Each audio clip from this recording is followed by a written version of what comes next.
இறைவா நீயே அனைத்தும், இறைவா நீ நன்றாக இருக்க வேண்டும். ஈரேழு உலகத்தையும் காத்தருளக்கூடிய அன்னை ஸ்ரீ உண்ணாமலை அம்மை உடனுரை தந்தை அண்ணாமலையார் பொற்கமலத்தை பணிந்து, அன்னை ஸ்ரீ லோபாமுத்ரா உடனுரை தந்தை அகத்திய மாமுனிவர், ஆமாங்க, நம்ம தமிழ் மொழியோட தந்தை முதன்மை சித்தர், அவரோட திருவடிகளை பணிந்து இந்த பதிவினை வெளியிடுகின்றோம். வணக்கம். இந்த ஞான உரையை கேட்கறதுக்காக இங்க வந்திருக்கீங்க பாருங்க. நீங்க எல்லாரும் உண்மையிலேயே ஆசிர்வதிக்கப்பட்டவங்க, ரொம்ப உயர்ந்த ஆன்மாக்கள். உங்களுடைய இந்த ஆன்மீக தேடலுக்கு நேரம் ஒதுக்கி இங்க வந்ததுல எங்களுக்கு ரொம்ப ரொம்ப மகிழ்ச்சி. நாம இன்னைக்கு ஒரு மிக மிக முக்கியமான, அப்படியே தெய்வீக சக்தி நிறைஞ்ச ஒரு செய்தியா ஆழமா பார்க்க போறோம். ஆமா, இது சாதாரண விஷயம் இல்ல. இல்லவே இல்ல. இது மகா சுத்தர், நம்ம எல்லாரோட அன்புக்குரிய போகர் பெருமான் அவர்கள். திருநெல்வேலி மாவட்டத்துல பாபநாசம் திருத்தலம்னு சொல்றோம்ல. சரி, அங்க பாபநாசர் கோயிலுக்கு பக்கத்துல அங்க கூடி இருந்தவங்களுக்காக. எப்ப சொன்னது இது? தேடி கூட குறிப்பா இருக்கு. 27 ஜூலை 2025 அன்னைக்கு அருளிய ஒரு இறைவாக்கு இது. ஓஹோ. இந்த அருமையான செய்தி சித்தன் அருள்னு ஒரு பிளாக் ஸ்பாட் தளம் இருக்கு. அதுல 1968வது பதிவா நமக்கு கிடைச்சிருக்கு. சித்தர்களோட ஞானத்தை பகிர ஒரு தளமா அது? ரொம்ப நல்லது. ஆமா, இந்த உரையாடலோட நோக்கம் என்னன்னா, போகர் பெருமான் அருளிய இந்த தெய்வீக வாக்குல இருக்கிற அந்த ஆழமான உண்மைகள், அது நமக்கு காட்டுற வழி, அப்புறம் அது மூலியமா நமக்கு என்னென்ன நன்மைகள் கிடைக்கும், இதெல்லாம் கொஞ்சம் விரிவா புரிஞ்சுக்கணும். சரிதான். இது வெறும் வார்த்தைங்கல்ல, நம்ம வாழ்க்கைக்கு வழிகாட்டக்கூடிய ஒரு ஒளி விளக்கு மாதிரி. சரி, முதல்ல ஒரு முக்கியமான விஷயம், இந்த சித்தர் வாக்க முழுசா கேட்கறதுனால உங்களுக்கு என்னென்ன நன்மைகள் கிடைக்கும்னு பாத்துடலாம். ஆமா, அது ரொம்ப முக்கியம். அப்பதான் கேட்கறவங்களுக்கும் ஒரு ஆர்வம் வரும். கண்டிப்பா. சித்தர்களோட வாக்குறுதியே அதுதான். இந்த செய்திய முழுசா கவனமா கேட்கறதுனாலேயே உங்களுக்கு மன அமைதி கிடைக்கும்னு சொல்றாங்க. மன அமைதி, அதுதானே இப்ப ரொம்ப தேவை. ஆமா. அப்புறம் நாம தெரிஞ்சோ தெரியாமலோ செஞ்ச பாவங்கள்லாம் போகும். ஓ. நோய்கள், பீடைகள் இதெல்லாம் நீங்கும். வாழ்க்கையில புண்ணியம், அதாவது நல்ல செயல்களால சேர்ற அந்த ஆன்மீக மேன்மை அது அதிகமாகும். புண்ணியம் பெருகும். எல்லாத்துக்கும் லேரோட படைப்பூரிவு அருள் கிடைக்கும். அப்பப்பா, எவ்வளவு பெரிய விஷயங்கள் பாருங்க. கேட்கறதுனால மட்டுமே இவ்வளவு நன்மைகள்னா இது சாதாரண விஷயமே இல்லீங்க. மகா சித்தர்களோட 1000 வருஷ ஞானத்தோட சாரம் இது. ஆமா, நேரடியா அவங்க வாக்குல இருந்து தெரிஞ்சுக்கிறோம்.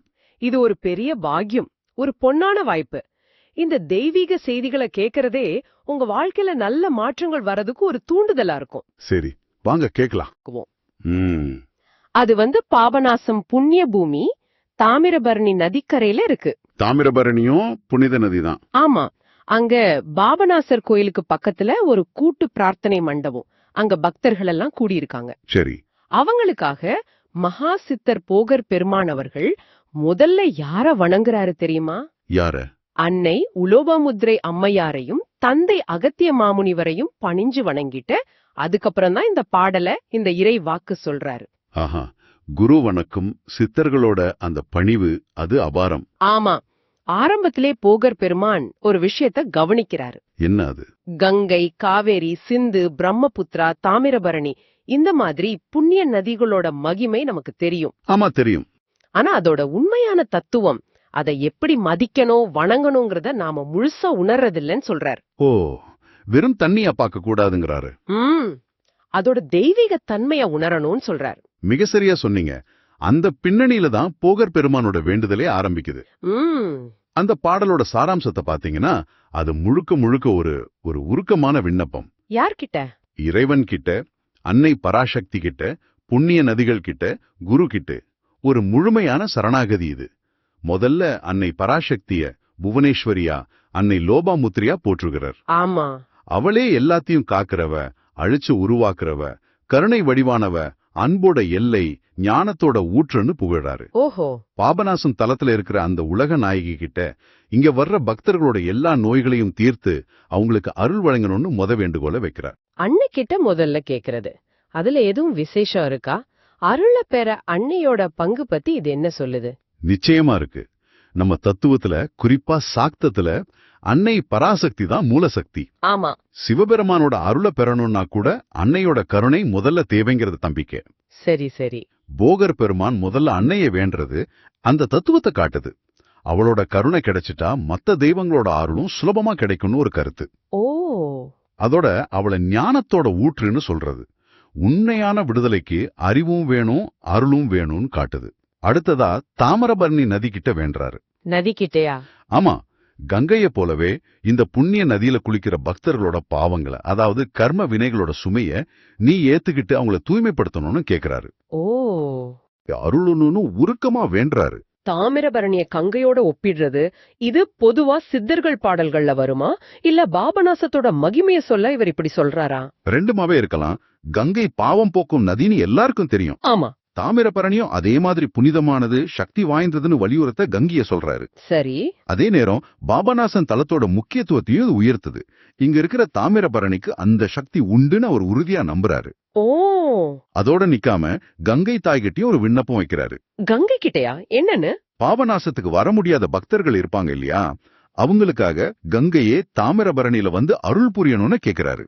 ஆஹா, எவ்வளவு பெரிய மனசு!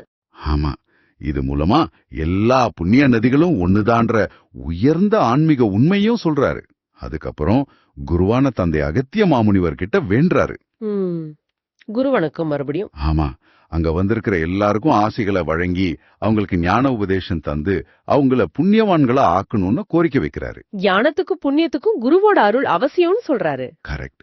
சித்தர்களுக்கெல்லாம் குருவான அகத்தியரோட அருள் இல்லாம எதுவும் நடக்காது இல்லையா? அடுத்ததா சிவபெருமான் கிட்ட போறாரு.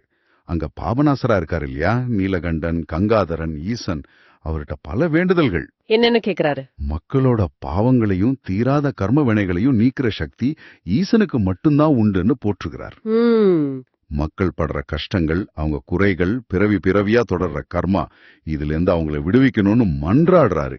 இங்க ஒரு முக்கியமான கோரிக்கை இருக்கு, கவனிச்சிங்களா? சொல்லுங்க. அவங்களுக்கு தேவையான பொருள் எதுவோ, அது புண்ணியமா இருக்கலாம், இல்ல செல்வமா இருக்கலாம், புண்ணியத்தை பெறும் பணத்தை கொடுப்பாயேன்னு நேரடியாவே கேக்குறாரு. அடா, பணம் கேக்குறாரா? ஆமா, ஆனா அதோட சேர்த்து பொருள் மட்டும் பத்தாது, அவங்க மனச மாத்தி பாவம் செய்யாத நல்ல மனச அருளணும்னு வேண்டாரு. ஆஹா, இது ரொம்ப முக்கியம். வெறும் பணம் இல்ல. ஆமா, தர்ம வழியில வர்ற செல்வமும் அதை அனுபவிக்க நல்ல மனசும் வேணும்னு சொல்றாரு. அந்த புண்ணியத்தை பெறும் பணத்தை கொடுப்பாயேங்கிற வரி கொஞ்சம் யோசிக்க வைக்குது. சித்தர்கள் உலக வாழ்க்கையிலிருந்து தள்ளிதானே இருப்பாங்க. ஆமா, தள்ளிதான். அப்போ செல்வம் கேட்கலாமா? பொருளுக்கும் அருளுக்கும் சித்தர்கள் பார்வையில என்ன தொடர்பு? இது ஒரு நல்ல கேள்வி. சித்தர்கள் உலகை துறந்தவங்க தான். ஆனாலும் சாதாரண மனுஷங்களோட யதார்த்தமான தேவைகளை அவங்க புரிஞ்சு வச்சிருக்காங்க. சரி. அடிப்படை தேவை பூர்த்தியானாதான மனசு அலையாம இறைவனை நினைக்க முடியும். அதுவும் சரிதான். போகர் பெருமான் இங்க கேக்குறது அநியாயமான செல்வம் அல்ல, புண்ணியத்தோட சேர்ந்த பெரும் பணம். ஓ, அப்படி வர்றதா?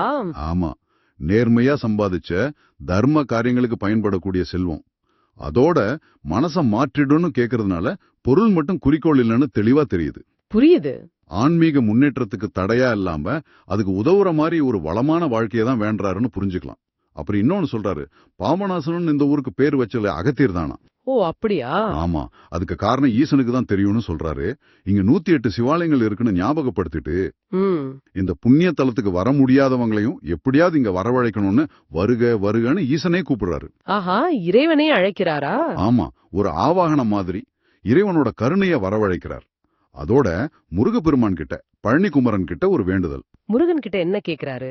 பழனிமலைக்கு வர்றதுக்கே புண்ணியம் வேணும் இல்லையா, அந்த புண்ணியத்தை இங்க வந்திருக்கிற எல்லாருக்கும் இப்பவே கொடுக்கணும்னு கேக்குறாரு. ஓ, பழனிமலையில் இருக்கிற சில தரித்திரங்கள், தடைகளை நீக்கணும்னு இந்த மக்களுக்காகவே நான் இங்க வந்தேனோ போகர் பெருமான் முருகன் கிட்ட சொல்ற மாதிரி இருக்கு இந்த பாடல். போகருக்கும் பழனிக்கும் ஒரு ஸ்பெஷல் தொடர்பு இருக்குல்ல? ஆமா, அது இதுல தெரியுது. கடைசியா ரொம்ப உருக்கமா தெரிஞ்சும் தெரியாமலும் செஞ்ச பாவங்களை மன்னிச்சு பொறுத்துக்கணும், பொறுப்பாய்னு வேண்டாரு. மனசு உருகிடுது. ஞான கணபதி, மத்த ரிஷிகள், சித்தர்கள் எல்லாரையும் துணைக்கு கூப்பிட்டு இங்க இருக்கிறவங்களோட குற்றங்களால வர்ற மனக்கவலை, நோய்கள் இதையெல்லாம் நீக்கணும்னு பிரார்த்திக்கிறாரு. இது ஒரு முழுமையான, ஒரு பொதுநலமான கூட்டு பிரார்த்தனையோட உச்சம்னே சொல்லலாம். ஆமா, கேட்கும் போதே ஒரு மாதிரி மனசுல அமைதி வருது, பக்தி வருது. போகர் பெருமானோட வார்த்தைகள் அவ்வளவு கருணை இருக்கு. ஆமா, மக்கள் மேல எவ்வளவு அக்கறை பாருங்க. சரி, இந்த சக்தி வாய்ந்த வாக்குல இருந்து சில முக்கிய கருத்துக்களை இன்னும் கொஞ்சம் ஆழமா பார்க்கலாம். முதல்ல இந்த புனித தலங்கள், புண்ணிய நதிகளோட சக்தி. பாபநாசம், தாமிரபரணி மாதிரி இடங்களுக்கு பாவங்களை போக்குற சக்தி இருக்குன்னு சித்தர் வாக்குறுதி மாதிரி சொல்றாரு. இதை நம்ம எப்படி புரிஞ்சுக்கிறது? நம்ம சனாதன தர்மத்துல புண்ணிய ஸ்தலங்களுக்கும் நதிகளுக்கும் ரொம்ப முக்கிய இடம் உண்டு. ஆமா, அது வெறும் மண்ணு தண்ணின்னு பார்க்காம அந்த இடங்கள்ல இருக்கிற அந்த தெய்வீக அதிர்வலைகள். அங்க தவம் செஞ்ச எத்தனையோ சித்தர்கள் ரிஷிகளோட தவசக்தி, சரி, அங்க கோயில் கொண்டிருக்கிற தெய்வ மூர்த்திகளோட சாநித்தியம், இதெல்லாம் சேர்ந்து அந்த இடங்களுக்கு ஒரு விசேஷ சக்தியை கொடுக்குது. ஓ அப்படிங்களா? போகர் பெருமான் சொல்ற மாதிரி முழு நம்பிக்கையோட பக்தியோட அந்த இடங்களுக்கு போய் புனித நதிகள்ல நீராடி இறைவனை கும்பிட்டா பாவங்கள், அதாவது நம்ம கர்ம வினைகளோட தாக்கம் நிச்சயமா குறையும், இல்லனா கரையுங்கிறது பெரியவங்க வாக்கு. தாமிரபரணிய கங்கையோட ஒப்பிட்டு இங்க வர்றவங்களோட பாவங்களை ஏத்துக்க சொல்லி அவர் வேண்டதே அதோட பாவத்தை போக்கும் சக்தியை உறுதிப்படுத்துது இல்லையா? அடுத்ததா சித்தர்களோட பங்கு. போகர் பெருமான் தந்தை அகத்திய மாமுனிவர் மாதிரி சித்தர்கள் நமக்கும் இறைவனுக்கும் நடுவுல ஒரு பாலமா இருந்து வழிகாட்டுறாங்கன்னு இதுல தெரியுது. ஆமா, ஆனா இங்க போகர் பெருமான் வழிகாட்டுறதோட நிக்கலையே, மக்களுக்காக இறைவன் கிட்ட பரிந்து பேசுறாரே. ஆமா ஆமா, இந்த பரிந்து பேசுற வேலை அது சித்தர்களோட பணியில எவ்வளவு முக்கியம்? மிக முக்கியமான கேள்வி இது. சித்தர்கள்னா யாரு? இறைவனை முழுசா உணர்ந்த ஞானிகள். சரி, அதே சமயத்துல மனுஷங்களோட கஷ்ட நஷ்டம், அவங்களோட இயலாமை, தேவைகள் எல்லாத்தையும் நல்லா தெரிஞ்சவங்க. அதனாலதான் அவங்களால நமக்கும் இறைவனுக்கும் நடுவுல ஒரு சரியான பாலமா இருக்க முடியுது. அவங்க வழிகாட்டிகள் மட்டுமல்ல, அப்புறம் இந்த பாடல்ல நம்ம பாக்குற மாதிரி அவங்க நமக்காக பரிந்து பேசுற வக்கீல்களும் கூட. ஓ போகர் பெருமான் அகத்தியரோட ஆசிய வேண்டதோட அவரே நமக்காக சிவபெருமான் கிட்டையும் சக்தி கிட்டையும் முருகன் கிட்டையும் மன்றாடுறாரு. ஆமா, இந்த குழந்தைங்களுக்காக கேக்குறேன், இவங்களுக்கு நீங்க அருள் புரியணும் அப்படின்னு சொல்றாரு. அது சித்தர்களோட மகா கருணையை காட்டுது. ஜீவன்கள் மேல அவங்களுக்கு இருக்கிற அளவற்ற அன்பை காட்டுது. இது சித்தர்களோட ஒரு முக்கியமான பணி. தகுதி இல்லாத நமக்காக அவங்களோட தகுதியை வச்சு இறைவன் கிட்ட வேண்டது. பிரார்த்தனையோட வலிமை பத்தியும் இதுல நல்லா சொல்லிருக்கு. பக்தி, சரணாகதி, இது மூலமா இறைவனோட கருணைய பெற்று நம்ம கர்ம வினைகள்ல இருந்து விடுபட முடியும்னு தோணுது. ஆமா, ஆனா கர்ம வினைங்கிறது அனுபவிச்சுதானே தீர்க்கணும்னு சொல்றாங்களே, இதை எப்படி சமன் செய்யறது? இது கொஞ்சம் நுட்பமான விஷயம். கர்ம வினை அனுபவிக்க வேண்டியதுங்கிறது உண்மைதான். சரி, ஆனா போகர் பெருமானோட இந்த பாடல் காட்டுற மாதிரி முழுமையான பக்தி, சரணாகதி, அப்புறம் நாம செஞ்ச தப்புக்கு வருந்தி மன்னிப்பு கேட்கறது, இதெல்லாம் இறைவனோட கருணையை இருக்கும். ஓ அந்த கருணை நம்ம கர்ம வினையோட கடுமையை குறைக்கலாம், இல்லாத தாங்குற சக்தியை கொடுக்கலாம், சில சமயம் சுத்தமா நீக்கவும் செய்யலாம். இப்படியா? உன்னால மட்டும்தான் கர்மத்தை நீக்க முடியுமே இறைவான்னு ஈசன் கிட்ட அவர் மன்றாடுவதும் பாவங்களை பொறுப்பாய்னு வேண்டுறதும் இதைத்தான் காட்டுது. முயற்சி வேணும், அதாவது சரியா வாழ்றது, புண்ணியம் சேர்க்கிறது. ஆனா கடைசியில இறைவனோட அருளால தான் முழு விடுதலை சாத்தியம். அந்த சரணாகதி தான் அருள பெறதுக்கான சாவி. தெய்வங்களோட எல்லையற்ற கருணை, சிவபெருமான், அன்னை பராசக்தி, முருகப்பெருமான், இவங்கள பத்தியும் போகர் பெருமான் நல்லா சொல்றாரு. ஆமா, பாவம் செஞ்சிருந்தாலும் அறியாமையில இருந்தாலும் மன்னிச்சு அருள்வாங்கன்ற ஒரு நம்பிக்கை இதுல வருது. உண்மைதாங்க. நம்ம இந்து தர்மத்தோட ஆதாரமே இறைவனோட கருணை தான். சரி, ஈசன் ஆழகால விஷத்தை குடிச்சு தேவர்களை காப்பாத்தின நீலகண்டன். ஆமா, அன்னை பராசக்தி தன் குழந்தைகளான நம்மள எப்பவும் காக்கிற தாயுள்ளம் கொண்டவா. முருகப்பெருமான் தன்னை நாடி வர்றவங்களோட துயரத்தை தீர்க்கிற சேயோன். போகர் பெருமான் இந்த பாடல்ல ஒவ்வொரு தெய்வத்தோட கருணை அம்சத்தையும் சொல்லி அவங்களோட உதவிய நாடுறாரு. அந்த குற்றங்களை மன்னித்து பொறுப்பாய் வரி. ஆமா, அது. அப்புறம் இக்குழந்தைகளுக்கு அறியாமல் இருந்தாலும் அருளை தந்து மனதை மாற்றிவிடு. இந்த மாதிரி வரிகள்லாம் நம்ம தப்ப பெருசுபடுத்தான நம்மள மன்னிச்சு ஏத்துக்கிற தெய்வங்களோட பேரன்ப காட்டுது. அப்போ எவ்வளவு பெரிய பாவியா இருந்தாலும் திருந்தி வந்தா இடம் உண்டு. நிச்சயமா, அதுதான் செய்தி. கடைசியா புண்ணியத்தோட அவசியம் பத்தி நிறைய வருது. பழடிக்கு போறதுக்கே புண்ணியம் வேணும். ஆமா, ஈசன் புண்ணியத்தை பெருக்கணும், புண்ணியத்தோட பணம் வேணும்னு பல இடங்கள்ல புண்ணியத்தை பத்தி பேசுறாரே. இந்த கலியுகத்துல புண்ணியம் சேர்க்கறது ஏன் இவ்வளவு முக்கியம்? ஆமா, புண்ணியம்ங்கிற கருத்து இந்த பாடல்ல ரொம்ப முக்கியமா வருது. புண்ணியம்னா என்ன? நாம செய்யற நல்ல காரியங்கள், தான தர்மங்கள், பக்தி, இறை சிந்தனை, இதனால சேர்ற ஒரு விதமான ஆத்ம சக்தி. அது ஒரு தகுதின்னு வச்சுக்கலாம். ஓ சரி. இந்த புண்ணியம் தான் நம்மள ஆன்மீக வழியில முன்னேற வைக்குது, இறைவனோட அருளை பெற தகுதியாக்குது. புண்ணிய ஸ்தலங்களுக்கு போறதுக்கும் மகான்களோட தரிசனம் கிடைக்கிறதுக்கும் கூட புண்ணியம் வேணும்னு சாஸ்திரம் சொல்லுது. அப்படியா? அதனாலதான் போகர் பெருமான் இப்பொழுதே அப்புண்ணியத்தை கொடுத்துடுறான்னு முருகன் கிட்ட கேக்குறாரு. அப்புறம் ஈசன் கிட்ட கலியுகத்தில் பின் புண்ணியங்களை பெருக்குவாயேன்னு வேண்டாரு. சரி. புண்ணியம் செய்யறது, குறிப்பா எந்த எதிர்பார்ப்பும் இல்லாம செய்யறது, இந்த கலியுகத்துல கர்ம வினைகளை கடந்து போகவும் இறை அருள பெறவும் மிக மிக அவசியம்னு இது வலியுறுத்துது. இப்போ இத கேட்டுக்கிட்டு இருக்கிற உங்ககிட்ட ஒரு கேள்வி. நீங்க இது கேக்குறீங்க இல்லையா? மகா சித்தர் போகர் பெருமான் அருளிய இந்த ஆழமான கருத்துக்கள், புண்ணிய இடங்களோட சக்தி, சித்தர்களோட வழிகாட்டுதல், சரணாகதியோட வலிமை, இறைவனோட கருணை, புண்ணியத்தோட முக்கியத்துவம், இதெல்லாம் உங்க அன்றாட வாழ்க்கையில, உங்க ஆன்மீக பயணத்துல எப்படி பொருத்தி பார்க்கலாம்? ஆமா, இந்த போதனைகள் உங்களுக்கு எப்படி வழிகாட்ட முடியும்? சும்மா ஒரு நிமிஷம் அமைதியா யோசிச்சு பாருங்க. இந்த வார்த்தைகள் வெறும் தகவல் இல்ல, உங்க வாழ்க்கைய மேம்படுத்தக்கூடிய சக்தி இதுல இருக்கு. மிக அருமையா இந்த தெய்வீக வாக்கு நாம அலசினோம். ரொம்ப நல்லா இருந்துச்சு. ஆமா. மகா சித்தர் போகர் பெருமான் பாபநாசம் தளத்துல அருளிய இந்த இறைச்செய்திலிருந்து நாம மனசுல வச்சுக்க வேண்டிய முக்கிய கருத்துக்களை சுருக்கமா ஒரு 4 பாயிண்டா சொல்லிடலாமா? கண்டிப்பா சொல்லுங்க, கேக்குறவங்களுக்கும் பதியும் இல்ல. சரி, முதல்ல இந்த பிரார்த்தனை எதுக்குன்னா, பாபநாசம் மாதிரி புண்ணிய தலங்கள்ல இறைவனோட சந்நிதியில நம்ம பாவங்கள், கர்ம வினைகள், நோய்கள், மனக்கஷ்டங்கள் இதையெல்லாம் போக்க இறைவனோட அருள வேண்டதோட முக்கியத்துவத்தை இது அழுத்தமா சொல்லுது. 2வது, தாமிரபரணி, கங்கை மாதிரி புண்ணிய நதிகளும் பாபநாசம் மாதிரி திருத்தலங்களும் வெறும் இடங்கள் இல்ல. அவை நம்ம பாவங்களை போக்கி இறை அருள பெற்றுத்தரும் அபரிமிதமான சக்தி வாய்ந்தவை. அத நாம முழு நம்பிக்கையோட அணுகணும். 3வது, தந்தை அகத்திய மாமுனிவர், மகா சித்தர் போகர் பெருமான் மாதிரி மகா சித்தர்களோட வழிகாட்டுதலும் ஆசியும் அவங்களோட பரிந்துரையும் நமக்கு எப்பவும் தேவை. ஆமா. அதே மாதிரி சிவபெருமான், அன்னை பராசக்தி, முருகப்பெருமான் மாதிரி தெய்வங்களோட எல்லையில்லாத கருணை தான் நம்மளோட எல்லா துன்பத்திலிருந்து நம்மளை காக்கும் கவசம். 4வது, ரொம்ப முக்கியமா நாம என்ன செய்யணும்? உள்ளன்போட, முழுமையான பக்தி ஸ்ரத்தையோட நாம தெரிஞ்சும் தெரியாமலும் செஞ்ச தப்புகளுக்கு மனசார மன்னிப்பு கேட்டு இறைவன் கிட்ட சரணடையணும். ஆமா, அதுதான் முக்கியம். அப்படி செஞ்சா மன அமைதியும் புண்ணியமும் நல்ல வாழ்க்கையும் நிச்சயமா கிடைக்குங்கிறது போகர் பெருமானோட உறுதிமொழி. மிக அருமையான தொகுப்பு. ரொம்ப தெளிவா சொன்னீங்க.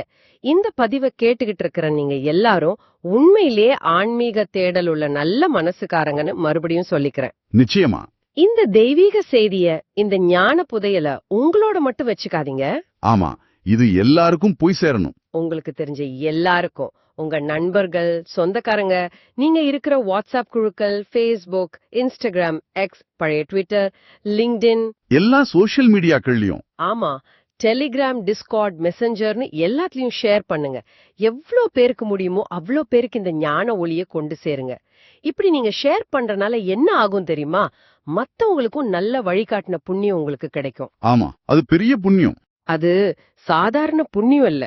மகா சித்தர் போகர் பெருமான் சொல்ற மாதிரி உங்களுக்கு முதல் தர உயர் புண்ணியம் வந்து சேரும். இத நான் ரொம்ப அழுத்தமா சொல்லிக்கிறேன். மத்தவங்களுக்கு நல்லது நினைக்கிறது, நல்லது செய்யறது, நல்லது ஷேர் பண்றது நமக்கே பல மடங்கு நன்மையா திரும்பி வரும். மகா சித்தர்களோட இந்த அரிய ஆழமான செய்திகளை இவ்வளவு நேரம் பொறுமையா ஆர்வமா கேட்ட உங்க எல்லாருக்கும், ஆமா, நீங்க இதுக்காக ஒதுக்குன இந்த பொன்னான நேரத்துக்கும் எங்க மனமார்ந்த நன்றியை தெரிவிச்சுக்கிறோம். இந்த தெய்வீக செய்திகளை கேட்டதோட பலனா உங்க வாழ்க்கையில எல்லா நன்மைகளும் உண்டாகட்டும். உங்க மனக்கவலைகள் எல்லாம் நீங்கட்டும். நீங்க எல்லாரும் இறைவனோட பரிபூர்ண அருளை பெற்று நிறைவா வாழணும்னு மறுபடியும் ஒரு தடவை மனசார வாழ்த்துறோம். போகர் பெருமானோட இந்த வாக்கு வந்து ஒரு குறிப்பிட்ட நாள்ல ஒரு இடத்துல சொல்லப்பட்டதுதான். ஆமா. ஆனா அதோட செய்திகள் பாருங்க, காலத்தை கடந்து நிக்குது. இது ஒரு சிந்தனைய தூண்டுது. என்ன மாதிரி? இப்ப இருக்கிற நம்ம காலத்தோட தனிப்பட்ட சவால்கள், மன அழுத்தங்கள், இதுக்கெல்லாம் ஒரு மகா சித்தர் எப்படி வழிகாட்டியிருப்பார்? நல்ல கேள்வி. இது நாம ஒவ்வொருத்தரும் யோசிக்க வேண்டிய ஒரு விஷயம் இல்லையா? ஓம் அன்னை ஸ்ரீ லோபாமுத்ரா உடனுரை தந்தை அகத்திய மாமுனிவர் திருவடிகளில் சமர்ப்பணம். சர்வம் சிவார்ப்பணம்.